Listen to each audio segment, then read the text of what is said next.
దేవుడి నామంలో కూడి ఉన్న మీ అందరికీ కూడా నా వందనాలు తెలియచేసుకుంటున్నాను. ఈరోజు మనం ధ్యానం చేస్తున్నాము దావీదు గారి యొక్క జీవితంలో నుంచి కొన్ని విషయాలు, దావీదు సంబంధికుల నుంచి కొన్ని విషయాలు, దావీదు అనుచరుల నుంచి కొన్ని విషయాలు, దావీదు ఆశీర్వాదము గురించి కొన్ని విషయాలు మనము గత కొన్ని రోజులుగా ధ్యానం చేసుకుంటూనే ఉన్నాం. మరి యోహాను సువార్త 15వ అధ్యాయంలో కొన్ని మంచి మాటలు ఉంటాయి. మన దేవుడు ద్రాక్షవల్లి అని, మనము ద్రాక్ష తీగలమని, మనము బహుగా ఫలించుట ద్వారా మన దేవుడు మహిమపరచబడతారని, మనల్ని ఫలించి అభివృద్ధి చెంది విస్తరించమనేటువంటి దేవుని యొక్క వాగ్దానము మన జీవితంలో నెరవేర్చబడాలంటే మనము ఏ విధముగా ఉండాలో కొన్ని మాటలు అక్కడ రాయబడి ఉంటాయి. చూద్దాం, చూడండి. యోహాను సువార్త 15వ అధ్యాయము. నేను నిజమైన ద్రాక్షవల్లిని, నా తండ్రి వ్యవసాయకుడు. నాలో ఫలింపని ప్రతి తీగను ఆయన తీసి పారవేయును. ఫలించు ప్రతి తీగె మరి ఎక్కువగా ఫలింపవలనని దానిలోని పనికిరాని తీగలను తీసివేయును. నేను మీతో చెప్పిన మాటలను బట్టి మీరిప్పుడు పవిత్రులై ఉన్నారు. నా యందు నిలిచియుండి, మీ యందు నేనును నిలిచియుందును. తీగె ద్రాక్షవల్లిలో నిలిచి ఉంటేనే గాని తనంతట తానే ఎలాగూ ఫలింపదో, అలాగే నా యందు నిలిచి ఉంటేనే గాని మీరును ఫలింపరు. ద్రాక్షవల్లిని నేను, తీగెలు మీరు. ఎవడు నా యందు నిలిచియుండునో, నేను ఎవని యందు నిలిచియుందునో వాడు బహుగా ఫలించును అనే మాట ఉంది. మీరు నాకు వేరుగా ఉండి ఏమీ చేయలేరని కూడా ఉంటుంది. చూడండి అక్కడ, మీరు నాకు వేరుగా ఉండి మీరేమీ చేయలేరు. ఎవడైనను నా యందు నిలిచి ఉండని ఎడల వాడు తీగె వలె బయట పారవేయబడి ఎండిపోవును. మనుష్యులు అట్టి వాటిని పోగు చేసి అగ్నిలో పారవేతురు. అక్కడే 8వ వచనంలో మీరు చూడండి, మీరు బహుగా ఫలించుట వలన నా తండ్రి మహిమపరచబడును. ఇందువలన మీరు నా శిష్యులగుదురు. తండ్రి నన్ను ఎలాగూ ప్రేమించెనో నేనును మిమ్మును అలాగూ ప్రేమించితిని. ఈ మాటలన్నీ మనం ఎందుకు చదువుకున్నామంటే, దావీదుని దేవుడు బహుగా ఆశీర్వదించాడు. ఒక సందర్భంలో దేవుడు అంటాడు, నీకు చాలా చేశాను కదా నేను, ఒకవేళ ఇవన్నీ నీకు సరిపోవు అని అనుకుంటే మరి ఎక్కువగా నీకు ఇవ్వడానికి నేను సిద్ధంగానే ఉన్నాను. నీవు అడిగితే నేను ఇంకా ఎక్కువగా ఇస్తాను అంటాడు ఒక సందర్భంలో. అంటే దావీదు తన జీవితంలో ఆశీర్వాదం పొందుకోవడానికి కారణాలు ఏంటి అనేటువంటివి మనం ఇప్పటి వరకు దావీదు జీవితంలో చాలా విషయాల్ని ధ్యానం చేశాం మనం. దానిలో మనకు తెలుస్తుంది దావీదు దేవునితో నిలిచి ఉన్నవాడు అని, దావీదు దేవుణ్ణి హత్తుకొని ఉన్నవాడు అని, దావీదు దేవుని యొక్క మంచి హృదయానుసారుడు అని. ఈ విషయాలన్నీ కూడా మనకు తెలుసు. 101వ కీర్తన 6వ వచనంలో దావీదు తన ఇంట నమ్మకంగా ఉన్నవాడని కూడా మనకి అక్కడ రాయబడి ఉంది. ఇంకా కీర్తనలు అనేక సందర్భాల్లో కీర్తనల గ్రంథంలో దావీదు ఎలాగా అంతటి ఆశీర్వాదాన్ని పొందుకున్నాడంటే 121వ కీర్తనలో కూడా ఉంటుంది. 1వ వచనంలో యెహోవా వలననే నాకు సహాయం కలిగింది అంటాడు ఆయన. ఇవన్నీ కూడా దావీదు యొక్క ఎక్స్పీరియన్సెస్. మనం దావీదు గారి గురించి ధ్యానం చేస్తున్నాం కాబట్టి దావీదు తన ఆశీర్వాదాన్ని పొందుకున్నప్పుడు ఎంత గొప్ప ఆశీర్వాదం పొందుకున్నాడంటే, ముందుగా దావీదు యొక్క స్థితి మీరు అర్థం చేసుకోవాలి. ఈరోజు చాలామంది యొక్క దుస్థితి ఎలా ఉందంటే, దుస్థితి అంటే ఇంట్లో చాలా అసమాధానము, నెమ్మది లేనితనము, కరువు, ఖడ్గము, బాధలు, వేదనలు, ఇవన్నీ కూడా ఎక్కడ చూసినా సరే నెమ్మది లేదు, ఎక్కడ చూసినా స్వస్థత కొంచెమైనాను లేదు అన్నట్లుగా బయట పరిస్థితులు ఉన్నాయి. ఇది మనందరికీ తెలిసిందే. ఏ గృహం దగ్గరికి వెళ్ళి అడిగినా సరే ఏదో ఒక అవసరత, ఏదో ఒక కక్కరత, ఏదో ఒక పరిస్థితులలో గందరగోళాలు. అయితే ఇటువంటి పరిస్థితుల్లో దావీదుని మనం ధ్యానం చేస్తూ ఉన్నప్పుడు అనేకమైన వాగ్దానాలు మనకు ఉన్నాయి కదండి. దేవుని ఆశీర్వాదం మన జీవితంలోనికి రావడానికి ఆయన వాగ్దానాల్ని మనం ఎత్తి పట్టుకోవాలి. దావీదు కూడా దేవుడు చేసినటువంటి వాగ్దానాన్ని బట్టే అన్ని శ్రమలను తట్టుకున్నాడు ఆయన. దేవుడు ఎప్పుడైతే సమూయేలు ద్వారా దావీదు తల మీద తైలాన్ని అభిషేకించి, నీవు ఇజ్రాయేలీలకి రాజుగా దేవుడు నిన్ను ఏర్పాటు చేసుకున్నాడని ఒక వాగ్దానం చేశాడో దేవుడు, ఆ వాగ్దానాన్ని పట్టుకునే అన్ని సంవత్సరాలు ఆయన శ్రమకాలంలో ఆయన దేవుని గట్టిగా హత్తుకుని ఉండడానికి వాగ్దానాన్ని నమ్మాడు ఆయన. ఆయన అంటాడు దావీదు, నేను దేవుని సహాయముతో ప్రాకారాలు దాటుతాను అంటాడు ఆయన. దేవుని సహాయము వలననే నేను ఈ విధంగా ఉన్నాను అంటాడు ఆయన. దేవుణ్ణి నేను గట్టిగా పట్టుకున్నాను అంటాడు. దేవుడే నాకు సహాయకుడు అంటాడు. దేవుడే నా కొండ, దేవుడే నా కోట, దేవుడే నా ఆశ్రయము, దేవుడే నా దుర్గము, దేవుడే నా అతిశయము అంటాడు ఆయన. దేవుడే నా దాగుచోటు అని కూడా అంటాడు ఆయన. దావీదు చాలా ఆకలితోనూ బాధలతోనూ కరువుతోనూ అల్లాడాడండి. చాలా సందర్భాలలో అల్లాడిపోయాడు ఆయన కరువుతో. ఆకలి మంట ఎలా ఉంటుందో దావీదుని అడిగితే చెప్తాడు.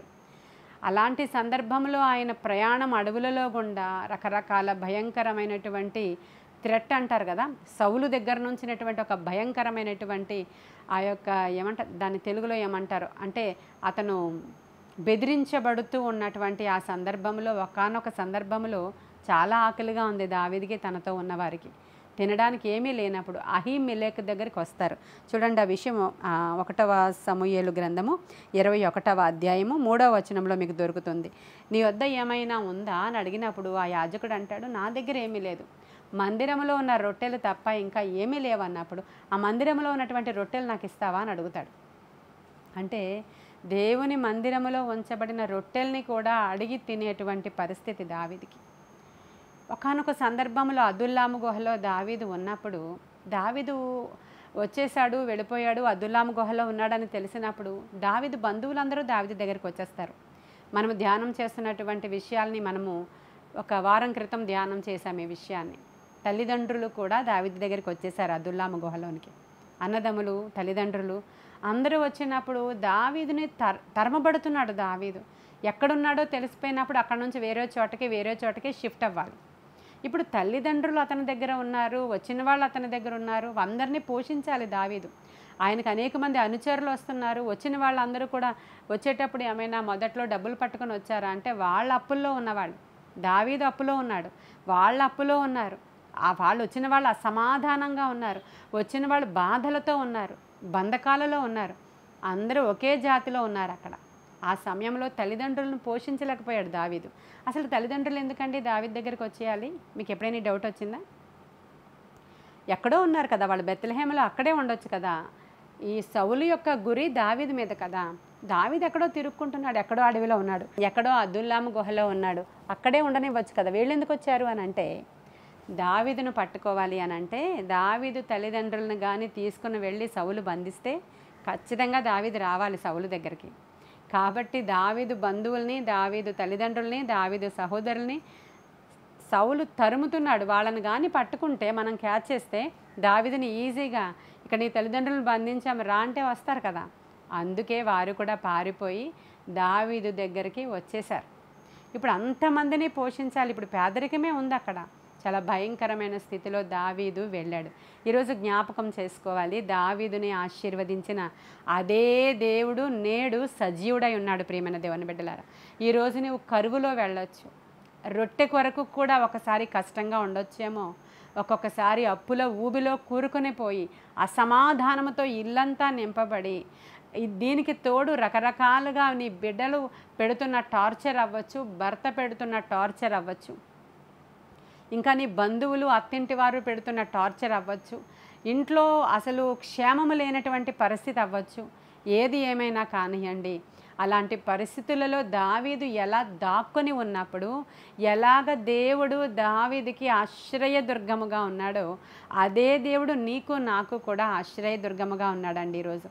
అయితే ఒకటి, ద్రాక్షవల్లిని నేను, తీగెలు మీరు కదా. కాబట్టి ఈరోజు మీరు బహుగా ఫలించాలని నేను కోరుకుంటున్నాను అన్నారు దేవుడు.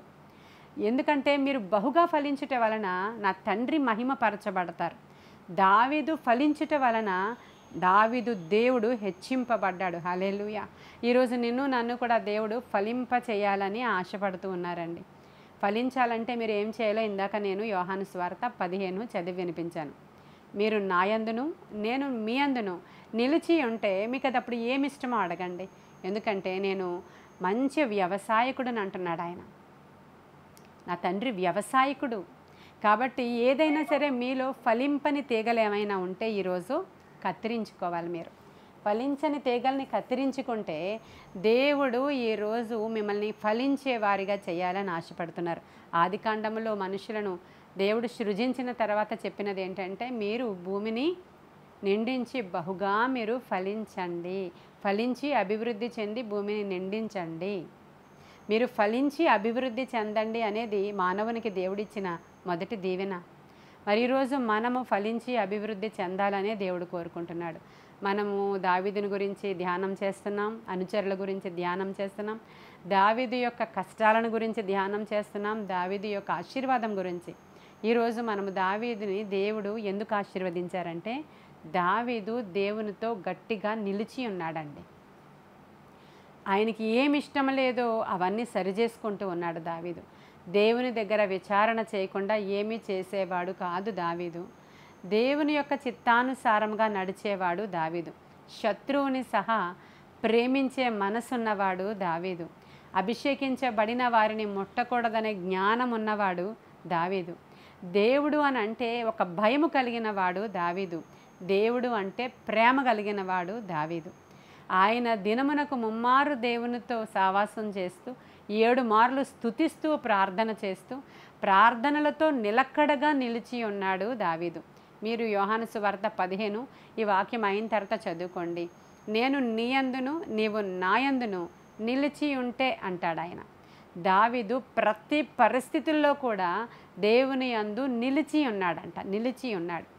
మనము దేవునిని హత్తుకొని ఉండాలి, దేవుని యందు నిలిచి ఉండాలి. ఈరోజు మీరు జ్ఞాపకం చేసుకోండి, ఈ మధ్యాహ్న కాల సమయంలో అందరూ భోజనాలు చేసి మంచిగా నిద్రపోతున్న సమయంలో మనము ఈ గూగుల్ మీట్ ద్వారా ప్రేయర్ వారియర్స్ అందరూ కూడా ప్రార్థన కొరకు కూర్చొని ఉన్నారు. మీ గృహాలలో, మీ గృహంలో మీరు ప్రార్థన కొరకు మనమందరం ఏకాత్మతో ఏక మనసుతో కూర్చొని ఉన్నాం. మనం ఏం చేస్తున్నామంటే నిద్రను జయిస్తున్నాము, ఆకలిని జయిస్తున్నాము.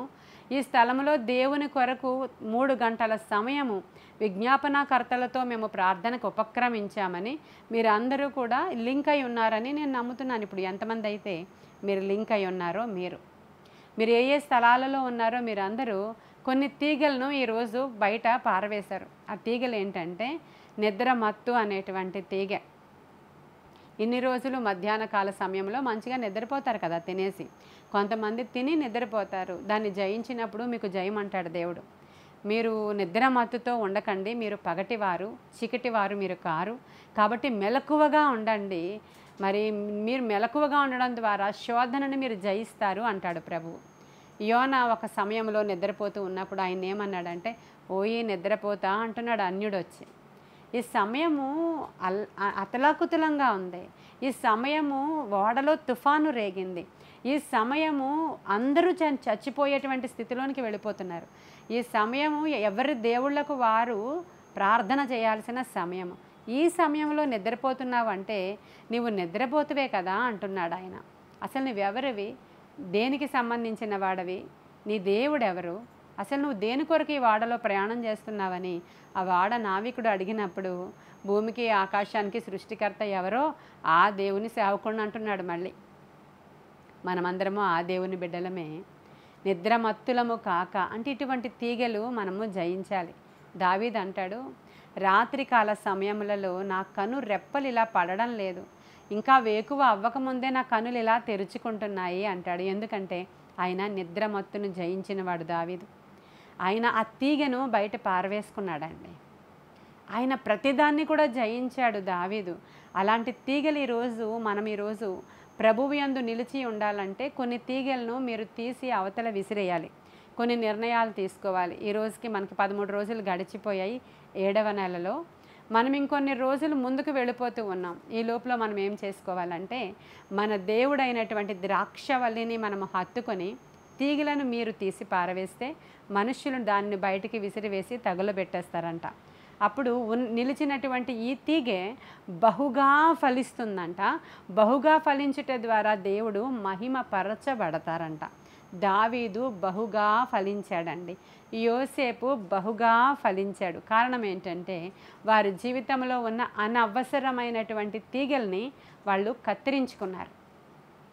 కాబట్టి ఈరోజు మీరు కూడా కొన్ని తీగలు ఉంటాయి మీ జీవితంలో, అవి కత్తిరించుకోవడానికి ప్రయత్నం చేయండి. అది అనవసరము అనినవన్నీ కూడా ఈరోజు నేను విసర్జిస్తున్నాను ప్రభువా. నా నిద్ర మత్తును జయించి మధ్యాహ్న కాల సమయంలో అనేకుల కొరకు మొర్ర పెట్టడానికి దేవుని యొక్క ఆత్మ నాకు మీరు ఇచ్చినందుకు వందనాలని ఫస్ట్ చెప్పండి. మీరు ఇది జయించారు మొదటిగా.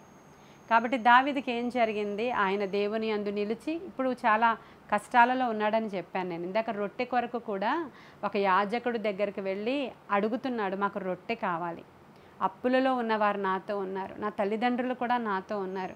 అయ్యో చాలా బాధ్యతలు నాకున్నాయి, నేను ఇప్పుడు వాళ్ళందరికీ కూడా ప్రొవైడ్ చేయాలి అనేంతగా ఆయన పరిస్థితి దిగజారిన స్థితిగతులు కొన్ని ఉన్నాయి దావీదు దగ్గర. అడవులలో బడి తిరుగుతున్నప్పుడు తరువాత మోయాబు రాజు సహాయాన్ని కోరుకుంటాడండి.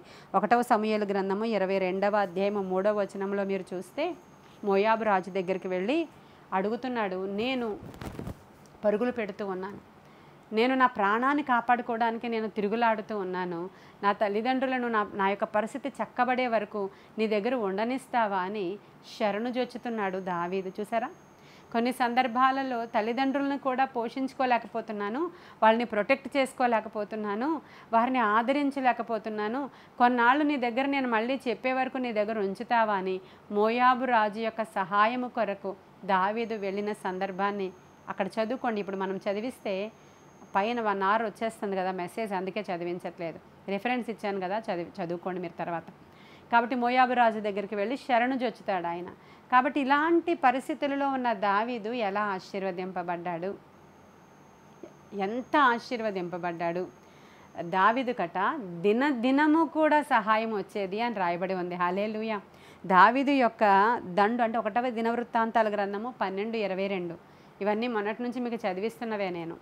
అందులో దావీదు యొక్క దండట దేవుని యొక్క మహాసైన్యము వలె దినదినము ఆశీర్వదింపబడుతూ దినదినము ఆయనకి సహాయం చేసేవారు ఆయన్ని వెతుక్కుంటూ వస్తున్నారట. హల్లెలూయా. దావీదు అడవుల్లో ఉన్నాడండి, దావీదు అరణ్యంలో ఉన్నాడు, దావీదు ఎక్కడో లోయలో ఉన్నాడు. అక్కడికి దేవుని యొక్క సహాయము మనుష్యుల రూపంలో బయలుదేరి వస్తూ ఉంది. గొప్ప గొప్ప వాళ్ళందరూ ఆయన దగ్గరికి వచ్చి చేర్చబడుతున్నారు. 400 మంది కాస్త 1000 మంది అయిపోయారు, 1000 మంది కాస్త 2000 మంది అయ్యారు, 2000 మంది కాస్త 1,00,000 మంది వరకు వెళ్ళిపోతున్నారు. దినదినము దేవుని యొక్క సహాయము దావీదు యొద్దకు వచ్చుచుండెను. ఎంత బాగుందో చూసారా. చాలామంది దైవ సేవకులు సేవ చేస్తూ ఉన్నప్పుడు ఇది మంచి ఏరియా కాదు, మనం ఉన్నటువంటి ఏరియా అసలు మనకి అభివృద్ధి లేనటువంటి ఏరియా, ఇక్కడ అనవసరంగా మనం సేవ మొదలు పెట్టాం, ఇక్కడ కట్టామేంటి, ఇక్కడ చేస్తున్నామేంటి అని అనుకుంటూ ఉంటారు. ఇంకా పట్టణంలో ఉన్న సేవకులు మంచిగా ఉన్నారు, ఇంకో చోట ఉన్న వాళ్ళు బాగున్నారు, లేదంటే బాగా పల్లెటూరులో బాగున్నారు, ఇలా అనుకుంటూ ఉంటారు. అరణ్యములో ఉన్నా కూడా దేవుడు సహాయాన్ని దినదినము పంపిస్తాడంట నీ దగ్గరికి. వాళ్ళు సేవకులే కానివ్వండి, దేవుణ్ణి హత్తుకుని ఉన్నవారే కానివ్వండి. ఈరోజు మీరు చెప్పండి, ప్రభువా దావీదు వలె నేను కూడా ఇదిగో ఇలా శ్రమల గుండా వెళుతూ ఉన్నాను, కానీ ఈరోజు నీ సహాయం నాకు కావాలి, నేను నిన్ను హత్తుకొని ఉండడానికి ఇష్టపడుతున్నాను ప్రభువా. నాలో పనికి రాని తీగలన్నీ కూడా ఈరోజు ఈ యొక్క 7వ నెలలో నేను విసర్జిస్తూ ఉన్నాను. అవి ఏమిటో మీకే తెలుసు. ఇటు అటు అవి ఊగులాడుతూ ఉన్నాయి. కాబట్టి వాటిని కత్తిరించి తీసివేసి నిష్ట కలిగి దేవుని సన్నిధిలో స్వస్థ చిత్తులుగా మీరు ఉన్నప్పుడు దేవుని ఆశీర్వాదం మన ఇంట్లోనికి వస్తుందండి. ఎందుకంటే వాగ్దానము చేసిన వాడు నమ్మదగినవాడు, అడుగుడి మీకు ఇవ్వబడును అన్నాడు ఆయన. నన్ను ప్రేమించే వారిని ఆస్తికర్తలుగా చేస్తాను అన్నాడు ఆయన. ఆయన ఆశీర్వాదం ఐశ్వర్యం ఇస్తుంది అని రాయబడి ఉంది. ఆయన వాగ్దానం చేసిన వాడు నమ్మదగినవాడు. ఈరోజు దావీదు వెళుతున్నటువంటి స్థితిలో ఉన్న వారి కొరకు ఈ మెసేజ్. అయితే తరువాత దావీదుకి దినదినము ఆశీర్వాదం వచ్చేస్తూ ఆయన సంపద పెరుగుతుంది. అమాలేకీల మీద జయం పొందుకొని వచ్చిన వెంటనే దోపు సొమ్ముతో వచ్చాడు ఆయన. వచ్చి ఆయన అప్పులు తీర్చుకోవడమే కాకుండా ఆయన వెనుకున్న వారి అప్పులు కూడా తీర్చాడంట ఆ రోజు. కాబట్టి ఇక మొదలైంది ఆయనకి ఆశీర్వాదం. అలా ఆశీర్వాదం మొదలైన తర్వాత మీరు చూస్తారు 2వ దినవృత్తాంతాల గ్రంథం 29వ అధ్యాయం 30-31 వచనాలలో ఆయన ఆస్తి ఎలా పెరిగిపోయిందో మీరు చూస్తారు. ఒంటెల మీద ఇజ్రాయేలీయుడైన ఓబీలును, గాడిదల మీద మొరోనీతీయుడైన యెహోద్యాహును నియమింపబడిరి. గొర్రెల మీద హగ్రీయుడైన యాజీజు నియమింపబడెను. వీళ్ళందరూ కూడా మందల మీద అధికారులండి. ఆయన ఆస్తి మీద అధికారులు, ఒక్కొక్క సెక్షన్కి ఒక్కొక్క అధికారిని పెట్టాడు, ఒక్కొక్క సైన్యానికి ఒక్కొక్క అధికారిని పెట్టాడు. ఆయన ఆస్తి మహా విస్తారంగా విస్తరించిపోయిందంట. చూసారా? ఈరోజు ఆర్థిక ఇబ్బందులలో, భయంకరమైన శోధనలలో, ఇరుకులలో, ఇబ్బందులలో, బంధకాలలో, ఇక అసమాధానముగా ఉన్నవారికి ఒక మెసేజ్ దేవుడు పాస్ చేస్తున్నాడు. దావీదును ఆశీర్వదించిన అదే దేవుడు నేడు మీ గృహములోనికి వచ్చి మిమ్మల్ని ఆశీర్వదించడానికి ఇష్టపడుతూ ఉన్నాడు.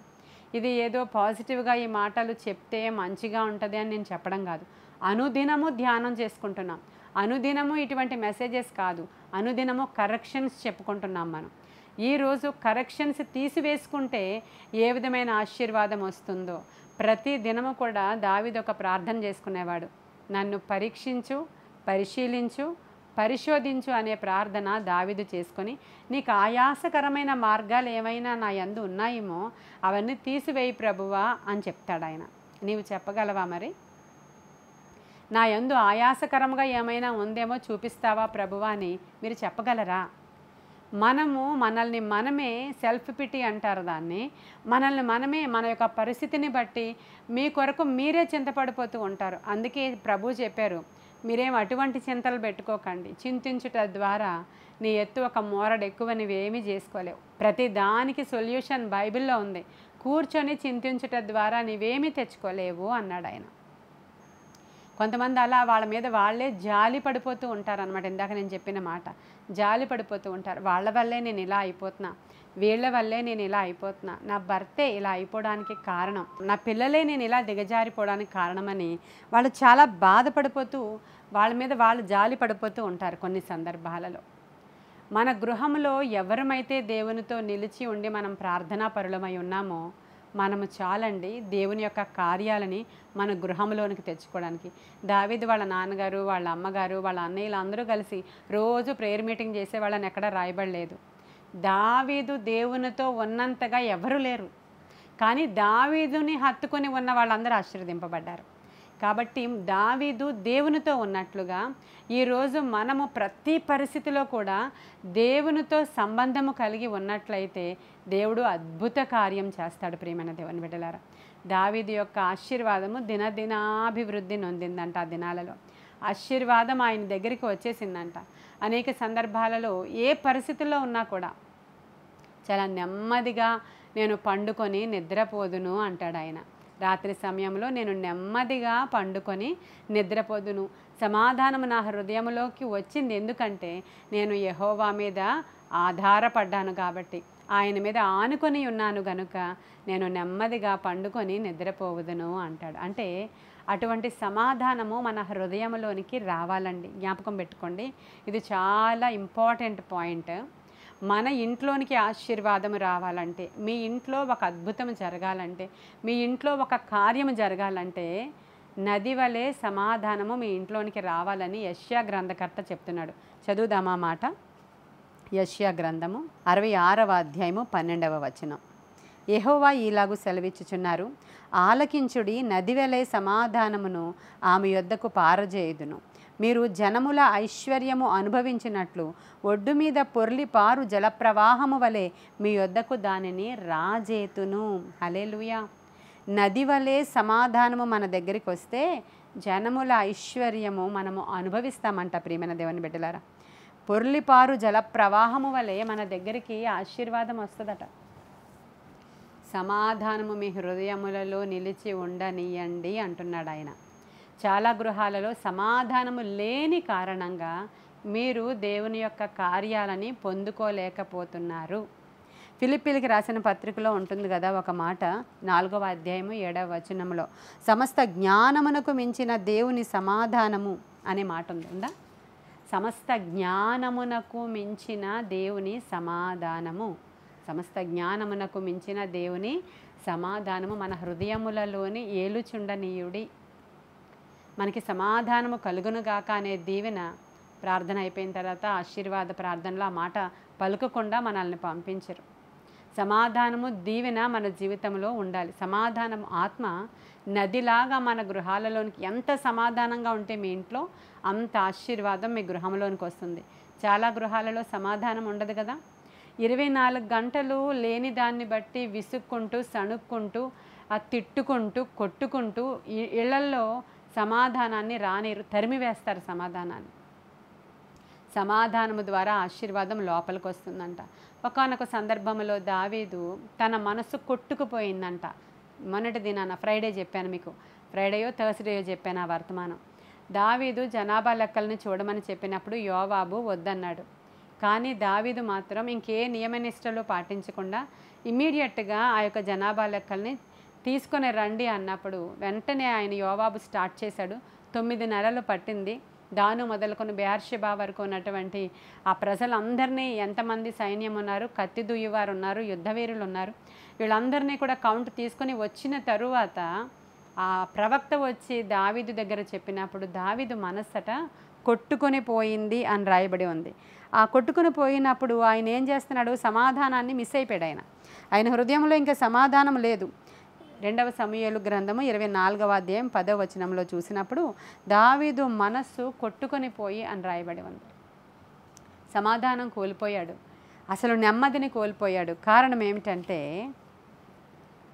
తప్పు చేశాడు. ఇప్పుడు ఈ మాట నేను ఎందుకు చెప్తున్నానంటే మీకు, అంటే దావీదు అనే అంశాన్ని ధ్యానం చేస్తున్నాం కాబట్టి ఆయన నుంచే తీసుకుంటున్నాను నేను. ఎందుకు ఆయన కొట్టుకుని పోతున్నాడు, ఎందుకు ఆయన నీరసించిపోయాడు, ఎందుకు ఆయన మోకాళ్ళు వణుకుపోతున్నాయి, ఎందుకు నిద్రపోలేకపోతున్నాడు ఆయన? 9 నెలలు కదా అక్కడ జనాభా లెక్కలు పెడుతున్నారు. ఒక్కరోజు జరిగిన ఇన్సిడెంట్ కాదది. కానీ సమాధానం లేదు దావీదు హృదయంలో. ఆయన మనస్సు అలా కొట్టుకుపోతుంది, నెమ్మదిగా ఉండలేకపోతున్నాడు, అన్ని పనులు చేసుకోలేకపోతున్నాడు, చాలా భయపడిపోతున్నాడు. ఎందుకని అంటే దేవునికి విరోధమైనటువంటి అతిక్రమం అది, దేవునికి విరోధమైనటువంటి అవిధేయత అది, దేవుని దగ్గర విచారణ చేయకుండా చేస్తున్నటువంటి ఒక విషయం అది. మీరు జాగ్రత్తగా గమనిస్తే మీరు ఈ 3 చేసినప్పుడు మీకు సమాధానం ఉండదు మీ ఇంట్లో. ఒకటి అవిధేయత, దేవునికి విరోధమైనటువంటి పనులు చేస్తే అది అవిధేయత అని అంటారు. తర్వాత పాపము, ఒక పాపం మీరు చేస్తున్నారు, అది అందరికీ తెలియదు, మీకు మాత్రమే తెలుస్తుంది. అప్పుడు మీ ఇంట్లో సమాధానం, నీ ఒంట్లో సమాధానం ఉండదు. బయటికి ఎవరికి కనబడడం లేదు, కానీ నువ్వు సమాధానంగా ఉండలేవు. భయంగా జీవిస్తావు నువ్వు. 24 గంటలు అదొక రకమైనటువంటి భయముతోనూ, అంటే ఒక సెక్యూరిటీ లేని ఫీలింగ్ నీవు అనుభవిస్తూ ఉంటావు. అప్పుడు సమాధానం నీ హృదయంలో ఉండదు, తద్వారా దీవెనను నువ్వు కోల్పోతావు. మనం బైబిల్ గ్రంథంలో కొంతమంది భక్తుల జీవితాలను చూసినప్పుడు అతిగా బలంగా ఆశీర్వదింపబడినటువంటి దైవజనులు లేదంటే భక్తులను చూసినప్పుడు అబ్రహాం అండి. అబ్రహాంకి దేవుడు వాగ్దానం చేసిన తర్వాత టెన్షన్ పడ్డాడని ఎక్కడా రాయబడలేదు మీకు. ఆయన కొడుకుని బలి ఇవ్వడానికి కూడా చాలా ప్లెజెంట్గా తీసుకుని వెళ్ళిపోతూ ఉన్నాడు అక్కడ. ఎందుకంటే తన దేవుడు ఎట్టివాడో అబ్రహాంకి తెలుసు. హల్లెలూయా. నీ దేవుడు ఎట్టివాడో నీకు తెలిస్తే గందరగోళం చేయొద్దు ఇంట్లో. అసలు అసమాధానముగా ఉండొద్దు మీరు మీ ఇంట్లో. ఒకరు అసమాధానముగా ఉన్నప్పుడు దావీదు వలె అధికముగా లోపలికి వెళ్ళి ప్రార్థన చేయుట నేర్చుకోండి. మొదటగా ఒకవేళ మీ ఇంటిల్లిపాది వింటున్నట్లయితే మీరు అసమాధానంగా ఉండడానికి కారకులుగా ఉండకండి దయచేసి. ఆ యొక్క సమాధానము లేని యొక్క పనులు ఏం జరుగుతున్నాయో ఇంట్లో వాటిని ఎత్తిపెట్టి ప్రార్థన చేయండి. బిడ్డల ద్వారా సమాధానం లేదా, భర్త ద్వారా లేదా, భార్య ద్వారా లేదా, మిగిలిన ఇంటి వారి ద్వారా లేదా, ఇవేమీ కాదు. కానీ మాకు లేమి అండి, కరువు అండి, అప్పండి, ఖడ్గమండి, ఈ అప్పుల వల్ల మాకు సమాధానం లేదు అంటారా? ప్రార్థించండి. దేవుడు తప్పకుండా మీ అప్పును కొట్టివేస్తాడు. ఆయన మీ అప్పును తీర్చివేస్తాడు. ఆయన దావీదు అప్పులను ఎలా తీర్చేశాడో మీ అప్పులను కూడా ఈరోజు ఆయన తీర్చేస్తాడు. ఇంకొంతమందికి మా బిడ్డల వివాహాలు జరగలేదు, అందుకని మేము అసమాధానంగా ఉన్నామండి అంటారు. ఆయన ఏకాంగులను సంసారులుగా చేసే దేవుడు. ఆయన వివాహాన్ని ఘనమైనదిగా చూశాడు. ఆయన ఖచ్చితంగా నీ వివాహాన్ని, నీ బిడ్డల వివాహాన్ని ఆయన చేస్తారు. మీరు నమ్మాలి. మిమ్మల్ని ఒంటరిగా ఉంచాలనేది దేవుని చిత్తం కానే కాదు. మీరు నమ్మి విశ్వసించి ప్రార్థించి సమాధానం మీ హృదయంలో ఏలుచుండనియండి అన్నాడు ఆయన. దావీదు తప్పు చేశాడు కాబట్టి అతని హృదయం కొట్టుకుని పోతుంది. అవిధేయత చేశాడు కాబట్టి హృదయం కొట్టుకొని పోతుంది. కాబట్టి ఇలాంటివి ఏమీ చేయకుండా సమాధానముగా మీరుండి ప్రశాంతంగా నది వలె సమాధానము మీ హృదయంలోనికి వస్తే అప్పుడు జనముల ఐశ్వర్యము, దీవెన, ఆశీర్వాదం మీ దగ్గరికి వస్తుందని యెషయా గ్రంథకర్త రాస్తున్నాడు చూసారా. సమాధానము మీ గృహాలలో ఉండడానికి ప్రయత్నం చేయండి. మొదటగా దేవుణ్ణి అడగండి, ప్రభువా సమస్త జ్ఞానమునకు మించిన నీ సమాధానము మా గృహములో ఏలుచుండనీయవాని. సమాధానము అని రాసుకోండి మీ యొక్క బైబిల్లో. ఎందుకంటే మన దేవుడు సమాధానానికి కారకుడు. హల్లెలూయా. సమాధానకర్త మన దేవుడు. దావీదు సమాధానముతో ఆయన హృదయాన్ని నింపుకొని ఏ విధముగా దేవుని దీవెనలు పొందుకున్నాడు. ఆయన అంటాడు, అడవులలో ఉన్నాడు, గుహలో ఉన్నాడు. అప్పుడు అంటాడు, చాలా ప్లెజెంట్గా సితారా ప్లే చేసుకుంటూ అంటాడు, సింహపు పిల్లలు లేమి గలవై ఆకలి గొన్నాయి కానీ నీ బిడ్డలు మాత్రము ఆకలి గొనరు అని రాశాడు. హల్లెలూయా. ఇక రేపటి గూర్చిన చింత నాకు లేదయ్యా. అరణ్యంలో ఉన్నా పోషిస్తున్నావు, లోయలో ఉన్నా పోషిస్తున్నావు, కొండ మీద ఉన్నా పోషిస్తున్నావు. నేను ఎక్కడున్నా సరే నీ సహాయము నాకు దొరుకుతుంది. హల్లెలూయా. నీవు గొప్ప దేవుడవని ఆయన దేవుణ్ణి అసలు మనము వర్ణించలేము, వివరించలేము. అన్ని రీతిలుగా వర్ణించాడండి దావీదు. కారణం దేవుని దగ్గర నుంచి సమాధానాన్ని పొందుకున్నాడు. సౌలుకి సమాధానము లేదు. ప్రతి దినము గందరగోళమే సౌలు. ఈవెన్ భోజనపు టేబుల్ దగ్గర కూర్చున్నా కూడా అన్నీ విసురుతాడు. ఆఖరికి సమాధానంగా తిండి లేదు ఎవరికి, సౌలుకి. అసలు అసలు ఆ సెక్యూరిటీ లేదు ఆయనకి. ఆయన ఏం చేస్తున్నాడు, దావీదుని వెతకడానికి అనేక మంది పనివారిని పెట్టుకున్నాడు. అక్కర్లేదు అసలు. దావీదు ఇతని మీద తిరగబడేవాడు కాడండి. దావీదు ఎక్కడున్నాడో చెప్పి పిలిపించి మాట్లాడితే తీరిపోతుంది అక్కడ. కానీ అసలు అక్కడ ఎక్కడ దేవుని దగ్గర నుంచే దిగి వచ్చిందంట దురాత్మ ఈయన దగ్గరికి. కారణం సమాధానం లేదు హృదయంలో, నెమ్మది లేదు. అసూయ, ఈర్ష్య, ద్వేషము ఉన్నవారు సమాధానంగా ఉండలేరు. ఎందుకంటే వేరొకరికి మంచి జరిగింది అంటే వీళ్ళకి అసలు గుండెల్లో గాబరా అయిపోతుంది, గుండెల్లో దిగులు, గుండెల్లో బాధ.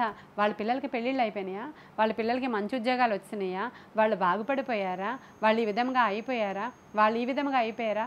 సమాధానం లేదు నీ హృదయంలో, వాళ్ళ గొడవ నీకెందుకు? అప్పుడు ఆశీర్వాదం నీవు పొందుకోలేవు. నది ఎలా వస్తుంది? ఇవన్నీ ఆటంకాలు. కాబట్టి ఈరోజు ఒకసారి ఆలోచించుకోండి. సమాధానం కావాలి ఫస్ట్ హృదయంలో. ఈరోజు మీకు దావీదు నెమ్మదితో పండుకొని నిద్రపోదును అన్నాడే.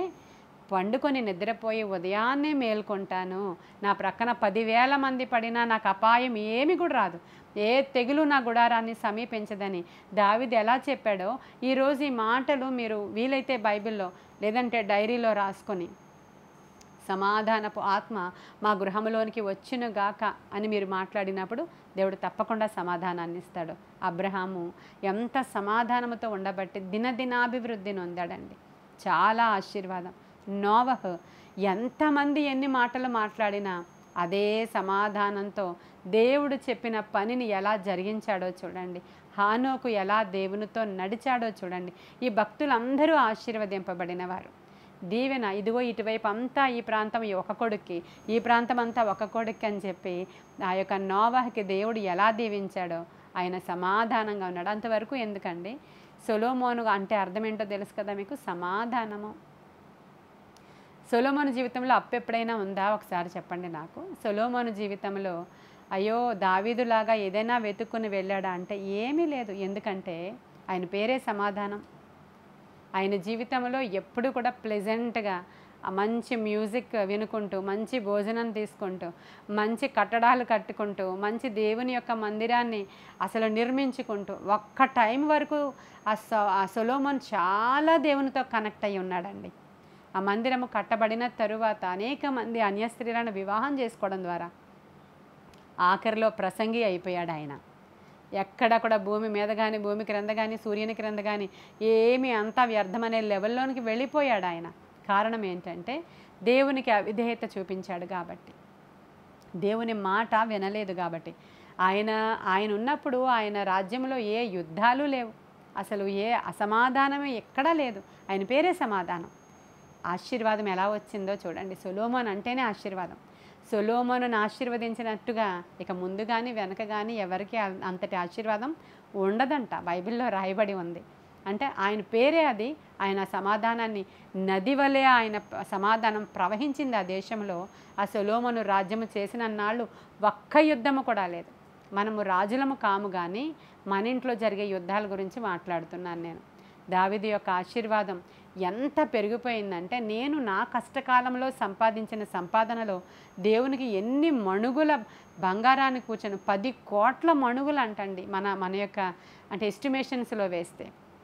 ఆ మాట ఎక్కడుంటుందంటే మీకు 1వ దినవృత్తాంతాల గ్రంథం 22:14లో మీరు చూస్తే, దేవుని మందిరము కొరకు ఇదిగో నేను నా కష్టస్థితిలో ప్రయాసపడి యెహోవా మందిరము కొరకు 2 లక్షల మణుగుల బంగారమును 10 కోట్ల వెండిని తూచ సఖ్యము కానంత విస్తారమైన ఇనుమును సమకూర్చేశాడంట ఆయన. ఇంకా చాలా చాలా. ఎవరు? ఒక్క పూట బ్రెడ్ లేదని చెప్పి వెళ్ళాడే అహీమెలెకు దగ్గరికి, ఆయన. ఈరోజు అదే దేవుడు నీకు నాకు కూడా ఇస్తాను ఆశీర్వాదం అంటున్నాడు ఆయన. ఐశ్వర్యమును గొప్పతనమును నీ వలననే కలుగుతుందయ్యా అని 1వ దినవృత్తాంతాల గ్రంథము 29వ అధ్యాయము 12-14 వచనాల దగ్గర చూస్తే మీరు, ఐశ్వర్యమును గొప్పతనమును ఆయన వలననే కలుగుతుందంట. ఈరోజు ఎటువంటి లోటైనా, ఎటువంటి లేమైనా, ఎటువంటి అసమాధానమైన, ఎటువంటి అవసరత అయినా దావీదు మనతో మాట్లాడుతున్నాడు ఈరోజు. ఆయనతో నిలిచి ఉండండి. అనవసర తీగలు కత్తిరించుకోండి. నీవు ఆశీర్వదింపబడడం ద్వారా నీ తండ్రి మహిమపరచబడతారు. నిన్ను ఆశీర్వదించాలని దేవుడు కోరుకుంటూ ఉన్నారు. కాబట్టి దావీదు యొక్క ప్రార్థన విజయాలను చూడండి, దావీదు యొక్క ప్రేయర్ స్టైల్ను చూడండి, దావీదు యొక్క ఒప్పుకోలును చూడండి. దావీదు ఏ విషయమైనా సరే త్వరితముగా దేవుని దగ్గర ఒప్పుకొని విడిచిపెట్టి కప్పుకోకుండా ఆయన విడిచిపెట్టేటువంటి ఆ నైజాన్ని చూడండి. మరలా తిరిగి రిపీటెడ్గా ఎప్పుడు ఆ తప్పు మరలా దావీదు చేశాడని ఆయన రికార్డులో లేదంట. ఒకసారి ఆయన ఒప్పుకొని విడిచిపెడితే మరలా ఆయన ఏ తప్పు చేయలేదు, ఎవరి వైపు కూడా చూడలేదు అని రాయబడి ఉంది. కాబట్టి ఆ విధముగా దావీదు వలె ప్రభువా మేము దినదినాభివృద్ధిని అందాలి, మేము ఎక్కడున్నా సరే మమ్మల్ని వెతుక్కున్న ఆశీర్వాదం రావాలి, అట్టి కృప నీవు ఇస్తావని మేము దావీదు ధ్యానాలలో భాగంగా ఈరోజు మాట్లాడుకున్నాము. ఈ వాక్యము మా ఇంట్లో ఫలించాలని ఆశపడండి. ఒకవేళ గొడవలకి మీరే కారణమైతే మీరు మౌనంగా ఉండడం మంచిది. మీ ఇంట్లో మిగతా వాళ్ళు కారణమైనా సరే మీరు మౌనంగా ఉండడం మంచిది. మీ ఇంట్లో ఒకరు అందరికీ పడదు, అందరూ కొట్టుకునే వాళ్ళు అయితే దేవుని దగ్గర నుంచి అడగండి. సౌలు దగ్గరికి వచ్చిన దురాత్మ బహుశా మీ ఇంట్లో ఉందేమో. కాబట్టి 24 గంటలు గొడవలు అవుతున్నాయి. ఈరోజు ప్రార్థన యోధులు ప్రార్థిస్తూ ఉండగా మీ ఇంట్లోనికి ఆ యొక్క పరిశుద్ధ అగ్ని వచ్చి అవి బయలు వెడలాలని హృదయంలో ఆశపడండి. అంతే తప్ప ఇక్కడ మనకి ప్రార్థనా పోటీలు కావు, పాటల పోటీలు కావు. కాబట్టి ప్రేయర్ వారియర్స్ ప్రేయర్ చేస్తూ ఉండగా ఆ దీవెన మా గృహాలలోనికి రావాలి అని ఆలోచన చేసి రిసీవ్ చేసుకోవడానికి ప్రయత్నం చేయండి. మీరు కనెక్ట్ అయి ఉన్నారు అంటే సంథింగ్ పొందుకోవాలి దేవుని దగ్గర నుంచి. ప్రభు ఈ ఆశీర్వాదము మా గృహాలలోనికి రావాలి, ఈ దీవెన మా ఇంట్లోనికి రావాలి, ఈ సమాధానము నది వలె మా ఇంట్లో ప్రవహించాలని మీరు అందరూ అడిగితే తప్పకుండా దేవుడు గొప్ప కార్యాలు మీ జీవితంలో జరిగిస్తారు. ఆయన వాగ్దానం చేసిన వాడు నమ్మదగినవాడు. ఈరోజు సమాధానానికి అధిపతిగా మీ గృహంలోనికి ఆయన రావడానికి మీరు ఇష్టపడితే నేను ప్రార్థన చేస్తాను. ప్రార్థన చేసుకుందాం. మహాపరిశుద్ధుడవైన తండ్రి, మహోన్నతుడవైన దేవ, సర్వాంతర్యామి, సర్వశరీరులకు దేవుడా, సకలాశీర్వాదాలకు కారణభూతుడవైన తండ్రి, మా ప్రియ పరలోకపు తండ్రి, నీ పరిశుద్ధ ఘననామానికి స్తోత్రాలు. గొప్ప కార్యాలు జరిగించువాడా, అద్భుతాలు చేయువాడా, నీకు వందనాలయ్యా. వినుచున్న ప్రతి వారి గృహంలోనికి కూడా నీ పరిశుద్ధ నాయన నా తండ్రి ప్రభా పరిశుద్ధాత్మ శక్తిని పంపించండి. సమాధానము నది వలె వారి గృహాలలోనికి వెళ్ళులాగున సహాయం చేయండి. ఆత్మ కార్యాలు ఆ గృహంలో జరిగించండి. మీ అందు మేము నిలిచి ఉండాలి ప్రభువా. నాయన మిమ్మల్ని మేము హత్తుకొని ఉండాలి ప్రభువా. అనవసర తీగలు ఈరోజు మేము కట్ చేస్తున్నాం ప్రభువా. అనవసరమైన వ్యర్థమైన ఆర్గ్యుమెంట్స్ గృహాలలో నుంచి యేసు నామంలో బయటికి పారిపోవును గాక. అనవసరమైనటువంటి భయము కలగచేసేటువంటి ఆ చిన్న చిన్న గుంటనక్కలు యేసు నామంలో బయటికి పారిపోవును గాక. అసమాధానము కలుగజేస్తున్నటువంటి స్థితిలో ఉన్నటువంటి ఆయా బలహీనతలు యేసు నామంలో బయటికి పారిపోవును గాక. దేవా సహాయము చేయమని అడుగుచున్నాను ప్రభువా. దేవా నీ కృపగల హస్తానికి వినుచున్న వారిని నేను అప్పగించుకుంటున్నాను నాయన. అక్కడ నాయన కనెక్ట్ అయిన వారందరినీ అప్పగించుకుంటున్నాను. నీ దీవెన ఆశీర్వాదముతో వారిని నింపండి. గంట సేపు నీ యొక్క సన్నిధిలో మేము ఉంటే 1000 దినముల ఆశీర్వాదము మేము పొందుకుంటాం తండ్రి. 3 గంటల సేపు విజ్ఞాపనలు, యాచనలు, ప్రార్థనలు, స్తుతియాగము, నాయన వాక్య ధ్యానము మేము చేయడానికి ప్రతిదినం ఉపక్రమిస్తూ ఉండగా ఆత్మకార్యాలు జరిగించి మీ నామానికి మహిమ తెచ్చుకోండి. దేవా, ఏ గృహంలోనికైతే ఈ స్వరాలు వెళుతున్నాయో ఆ గృహాలు విడుదల పొందుకోవాలయ్యా, గృహాలలో స్వస్థతలు కలగాలయ్యా, గృహాలలో ఆశీర్వాదం రావాలయ్యా, ఆ గృహాలలో దీవెన రావాలి ప్రభా, ఆ గృహాలలో ఒక మంచి మార్పు రావాలి ప్రభువా. సహాయం చేయమని నేను వేడుకుంటున్నాను తండ్రి. ఎవరైతే అనారోగ్యముగా ఉన్నారో వారందరినీ కూడా దర్శించండి, గొప్ప కార్యాలు జరిగించి మీరు మహిమ పొందుకోమని, ఈ వాక్యాన్ని ఫలింపచేయమని యేసు నామంలో అడుగుచున్నాము తండ్రి. Amen, amen, amen. God bless you.